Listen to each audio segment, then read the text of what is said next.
बाबा साहब अम्बेडकर की 65वीं पुण्यतिथि है। मैं समझता हूं कि बाबा साहब अम्बेडकर भारत के सबसे बड़े सपूत थे। उन्होंने देश का संविधान बनाया। दुनिया का सबसे बेहतरीन संविधान बाबा साहब अम्बेडकर ने हमारे देश को दिया।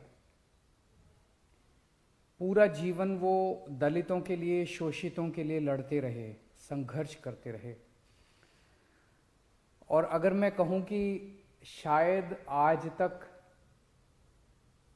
तक के भारत के सबसे पढ़े लिखे नागरिक थे, तो मुझे लगता है ये अतिशयोक्ति नहीं होगी। मैं नहीं जानता कोई और भारतीय जिसने इतनी पढ़ाई की हो। आपको शायद पता नहीं होगा कि उन्होंने 64 विषयों में 64 सब्जेक्ट्स में मास्टर्स डिग्री हासिल की थी। एक मास्टर्स डिग्री लेने में नानी याद आ जाती है, एक एमए करने में, एमएससी करने में नानी याद आ जाती है। उन्होंने 64 सब्जेक्ट्स के अंदर मास्टर्स डिग्री हासिल की थी। उन्होंने 2 डॉक्टरेट डिग्री ली थी, 2, एक अमेरिका से और एक इंग्लैंड से। इतने गरीब परिवार से वो आते थे, इतने गरीब परिवार से आते थे, उनके घर में खाने को नहीं होता था। जब वो इंग्लैंड में डिग्री कर रहे थे तो बीच में उनका वजीफा रुक गया, उनको डिग्री बीच में छोड़ के आना पड़ा, और फिर वो यहाँ पे पैसों का जुगाड़ करके दोबारा डिग्री लेने के लिए गए थे। इतना पढ़ाई को इतनी ज़्यादा तवज्जो देते थे। 2 विदेशों से डॉक्टरेट डिग्री ली थी उन दिनों में। आज की डेट में कोई बच्चा अगर फॉरेन में पढ़ने जाना चाहता है, कितना मुश्किल है किसी के लिए फॉरेन में पढ़ने जाना, अमेरिका में, इंग्लैंड में पढ़ने जाना आज की डेट में कितना मुश्किल है। उन दिनों में ऐसा शख्स जिसने 2 डॉक्टरेट डिग्री फॉरेन से ली थी, उनको, और उस जमाने के वो पहले डॉक्टरेट डिग्री हासिल करने वाले पहले भारतीय थे। उनको 9 भाषाएं आती थी, 9 भाषाएं। और उनकी एक पर्सनल लाइब्रेरी थी, किताबों के बड़े शौकीन थे। पर्सनल लाइब्रेरी थी जिसमें 50,000 किताबें थी। उनकी लाइब्रेरी का नाम था राजगीर। और कहते हैं कि दुनिया की सबसे बड़ी लाइब्रेरी उनकी पर्सनल लाइब्रेरी थी। इतना ज़्यादा उन्होंने पढ़ाई को तवज्जो दिया। आज वो हमारे बीच में नहीं है, लेकिन भारत नहीं, पूरी दुनिया उनकी कितनी कद्र करती है ये आप इस बात से सोच लीजिए कि लंदन के म्यूजियम में आज कार्ल मार्क्स के बगल में उनकी प्रतिमा लगी हुई है। इतने बड़े भारतीय थे जिन्होंने भारत का नाम पूरी दुनिया में रोशन किया। हम 75वां साल मना रहे हैं आज़ादी का, 75th year of independence.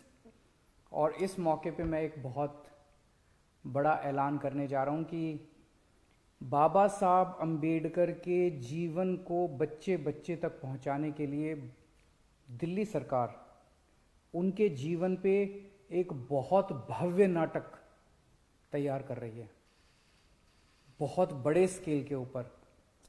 Jawaharlal Nehru stadium में दिखाया जाएगा, 5 जनवरी से दिखाया जाएगा। उनके पूरे जीवन के ऊपर होगा, उनके विचारों के ऊपर होगा। इसमें नामचीन लोग इसके साथ जुड़े हुए हैं, इसके डायरेक्शन में, इसके आर्ट डायरेक्शन में, इसके क्रिएटिव में। 100 फुट बड़ा स्टेज बनाया गया है। बहुत ही भव्य नाटक बाबा साहब अम्बेडकर के जीवन पे बनाया जा रहा है। 5 जनवरी को इसकी ये शुरू होगा और 50 शोज इसके कराए जाएंगे।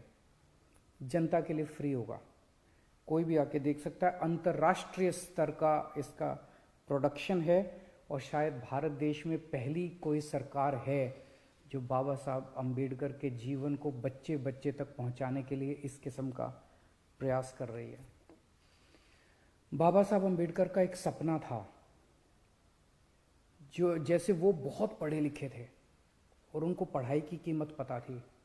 उनका एक सपना था कि भारत के एक एक बच्चे को अच्छी से अच्छी शिक्षा मिलनी चाहिए, चाहे वो कितना भी गरीब क्यों ना हो। मैंने कसम खाई है कि बाबा साहब का सपना मैं पूरा करूंगा। आज 70 साल हो गए आज़ादी के, अभी तक हमारे देश के अंदर गरीबों को अच्छी शिक्षा नहीं मिलती। मैंने कसम खाई है, बाबा तेरा सपना अधूरा, केजरीवाल करेगा पूरा।